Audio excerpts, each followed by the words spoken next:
Hello everyone, welcome back to my YouTube classes. दोस्तों, आज से हम आपके लिए लेकर आए हैं ज्योग्राफी प्रैक्टिकल विषय से रिलेटेड क्लासेस। इस सीरीज में हम आपके लिए लेकर आएंगे सेमेस्टर थर्ड से रिलेटेड जितने भी जो प्रैक्टिकल के टॉपिक है उनको हम क्लियर करवाएंगे। तो बिना मिस किए ये क्लासेस जरूर लेना, इस सीरीज को लास्ट तक जरूर देखना। तो आज हम शुरू करने वाले हैं सेमेस्टर थर्ड, सब्जेक्ट है अपना ज्योग्राफी प्रैक्टिकल और विषय भूगोल प्रायोगिक। तो इसमें हम एक एक करके आज से शुरुआत करते हैं। हमारा टॉपिक होगा प्रायोगिक भूगोल यानी कि ज्योग्राफी प्रैक्टिकल। अब इसमें हम बात करेंगे आरेख की।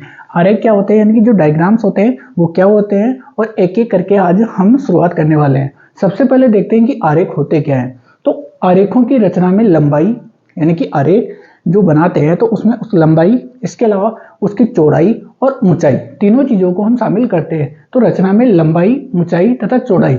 इसके अलावा हम बात करें आयतन की गणना की जाती है, यानी कि ऐसे डायग्राम्स या आरेख जिनमें लंबाई, ऊंचाई और चौड़ाई या इसके अलावा आयतन की गणना की जाती है तो उसको हम क्या कहते हैं, आरेख कहते हैं। और आरेख मुख्य रूप से दो प्रकार के होते हैं। दो प्रकार के कौन कौन से? पहला है एकविम आरेख और दूसरा द्विविम आरेख। तो हम एक एक करके पढ़ेंगे, एक एक उदाहरण लेके समझेंगे। पहला हम लेते हैं एकविम आरेख। एकविम आरेख क्या होता है? एक विस्तार या माप, यानी कि एक विस्तार या एक माप, यानी कि इसमें कोई तुलनात्मक अध्ययन नहीं किया जाता, बिल्कुल साधारण होता है। तो एक विस्तार या माप की मापनी ली जाती है, ठीक है, के आधार पर जिन आरेखों की रचना की जाती है, यानी कि सिर्फ एक ही चीज को प्रदर्शित करना होता है, तो उसको हम क्या बोलते हैं? एकविम आरेख कहते हैं। एकविम आरेख का एक क्वेश्चन लेते हैं, या इसको हम बोलते हैं लाइन डायग्राम। एकविम आरेख अथवा लाइन डायग्राम। हम एक क्वेश्चन लेते हैं, राजस्थान में सरसों का उत्पादन। एक क्वेश्चन है, जो उत्पादन है वह है 2010 से 2017 के मध्य। फसल है सरसों, ठीक है। उत्पादन वर्ष है 2010 से लेकर 2017 के मध्य। तो अपने पास एक तरफ वर्ष दिया गया है 2010-11 से लेकर 2016-17 तक, और नीचे उत्पादन दिया गया है, और ध्यान रखना ये 1000 टन में है, ठीक है, 1000 टन में। तो ये आंकड़े आपके पास है। अब इस क्वेश्चन से हम एक रेखीय आरेख अथवा लाइन डायग्राम बनाकर देखते हैं। तो चलिए शुरू करते हैं। आपको कैसे बनाना है, क्वेश्चन आपको मिल जाएगा और उसके अकॉर्डिंग आपको रेखीय आरेख बनाना है। सबसे ऊपर आपको लिखना है रेखीय आरेख,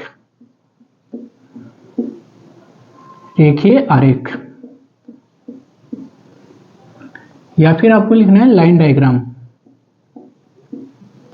लाइन डायग्राम क्यों? क्योंकि हम पढ़ रहे हैं रेखीय आरेख।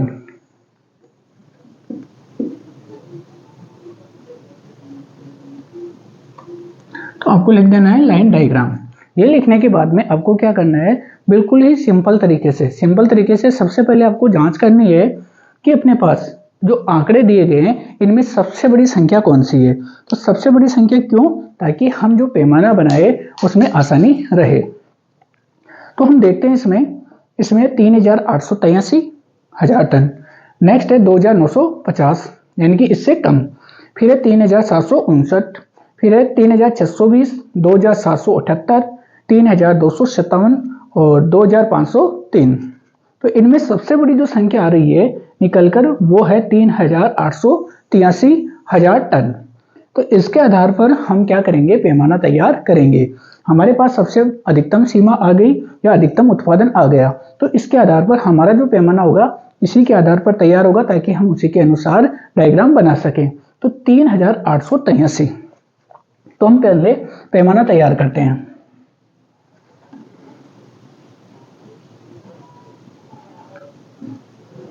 पैमाना तैयार करने के लिए हम क्या करेंगे कि ये 3883 है, इसको इस प्रकार हमें सेट करना है ताकि हमारी ये जो लाइन है उसमें आसानी से आ जाए। तो हम इसका डिवाइडेशन करें तो 500,000 टन के एवज में 3883 यानी कि एक एक सेंटीमीटर बराबर कितना होगा। तो इसका हम पैमाना ले लेते हैं 1 सेंटीमीटर बराबर 500,000 टन। ये हमारा पैमाना हो गया। अब इसी के आधार पर हम डायग्राम बनाएंगे। डायग्राम बनाने के लिए आपको क्या करना होगा, सबसे पहले दो लाइन खींचनी होगी। एक लाइन और ये दूसरी लाइन। ठीक है, एक तरफ हमें लिखना है उत्पादन।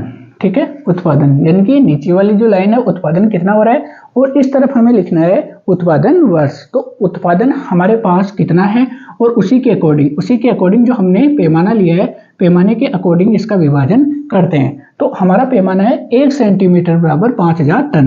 तो यहाँ 0 से शुरुआत करते हैं इसकी, 0, फिर यहाँ पे करते हैं 500, फिर यहाँ पे 1000, फिर यहाँ पे 1500, फिर डिवाइड करते हैं 2000,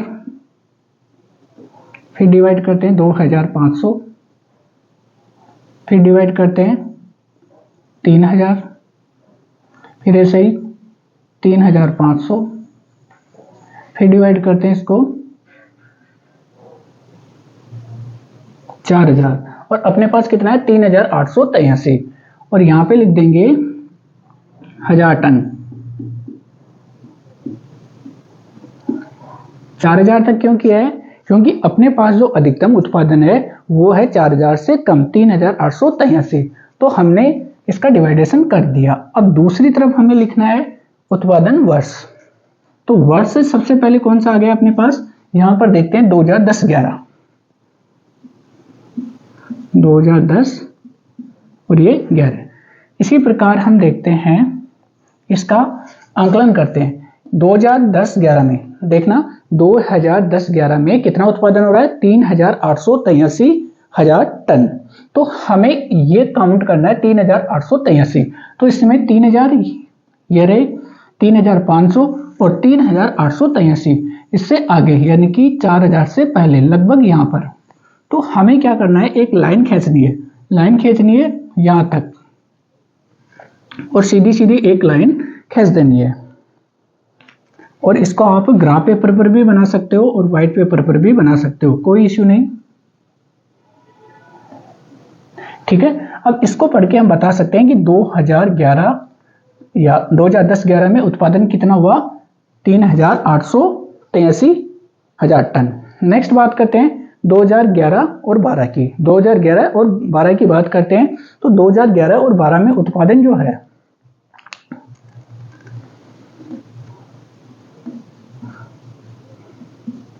ठीक इसी प्रकार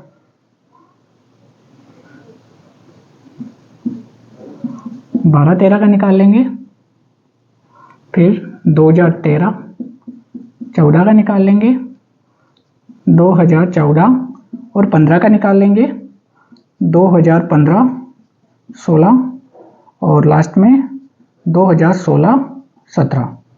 ठीक है, अब इसमें आगे की कैलकुलेशन करते हैं। तो इसमें आप देख सकते हो जो नेक्स्ट है, इसमें 2011 और 12 का, इसमें उत्पादन है 2950, 2950। अब हमें सर्च करना है इसमें 2950, तो ये 2500 और 2900 यानी कि 3000 से पहले, तो लगभग यहाँ पर।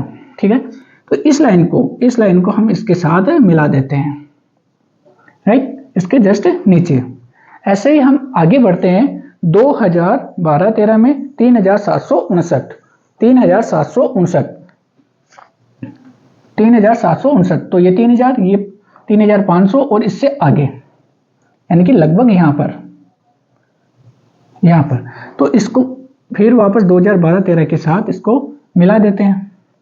जब आप ग्राफ पेपर में करोगे तो ये लाइनें बिल्कुल सीधी आएगी। ठीक इसी प्रकार 13-14 की बात करें तो 13-14 में आप देख सकते हो 3620, तो 3620 हमें मिलाना है, ये 3000, ये 3500 और ये 600 और ये 620।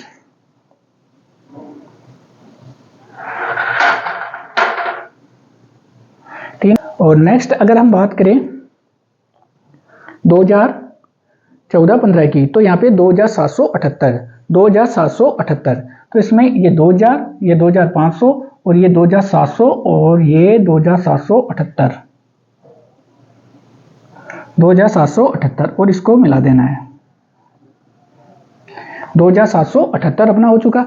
नेक्स्ट इसी प्रकार हम बात करते हैं 2015-16 की, तो 3257, तो इसमें देखते हैं ये 3000 और ये 200 और ये 57, यानी कि यहाँ पे 3257 ये रहा।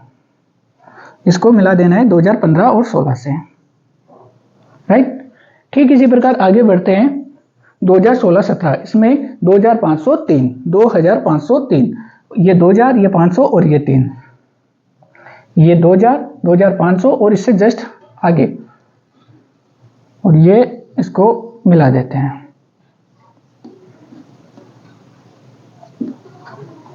तो ये अपना उत्पादन हो गया। इसके ऊपर आपको लिखना है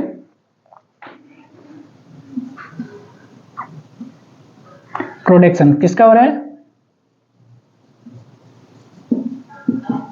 प्रोडक्शन ऑफ, किसका कर रहे हैं यहाँ पे? सरसों का। तो सरसों को बोलते हैं मस्टर्ड।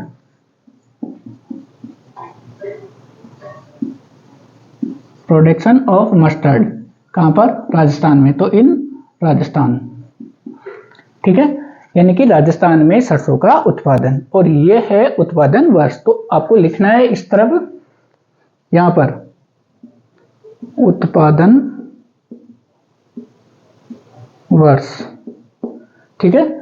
ये आपको डायग्राम तैयार करना है। तो उम्मीद करता हूं इसमें आपको कोई भी दिक्कत नहीं आएगी, बिल्कुल सिंपल स्टेप है। सबसे ऊपर आपको लिखना है रेखीय आरेख अथवा लाइन डायग्राम, ठीक है। फिर हमें पैमाना लेना है। पैमाना कैसे लेना है? जो अपनी दिए गए जो क्वेश्चन में आंकड़े, उनमें जो सबसे अधिकतम सीमा है उसको देखना है, और उसी के आधार पर हमें पैमाना तैयार करना है, ताकि अपना डायग्राम अच्छे से बन सके, अपने पेपर में आसानी से सेट हो सके। तो उसके अकॉर्डिंग यानी 10 से 12 सेंटीमीटर का डायग्राम अपने तैयार हो जाए। 10 से 12 या मैक्सिमम 15 सेंटीमीटर, इससे ज्यादा आपको नहीं करना है। वैसे 12 या 13 सबसे बेस्ट कंडीशन रहती है, लेकिन मैं जितना सजेस्ट करूं आपको, तो आप 10 से 12 के बीच में ही बना लेना। तो आपको ये पैमाना लेने के बाद में सबसे ऊपर की तरफ आपको दिखाना है उत्पादन, और उत्पादन अपने पास किसमें है? 1000 टन में क्वेश्चन में दिया गया है। और दूसरी तरफ हम प्रदर्शित करते हैं दिया गया वर्ष की, किस वर्ष में कितना उत्पादन हो रहा है। तो इस प्रकार आपका एक छोटा सा क्वेश्चन है, रेखीय आरेख अथवा लाइन डायग्राम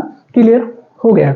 आप ये पहली शीट तैयार कर सकते हो, और इसमें आपको शीट तैयार करने के लिए क्या करना होगा? सबसे पहले जो लाइनिंग वाला पेपर है उसमें ये क्वेश्चन लिखना है। क्वेश्चन क्या लिखना है? ये राजस्थान में सरसों का उत्पादन या दिए गए आंकड़ों की सहायता से एक रेखीय आरेख का निर्माण कीजिए।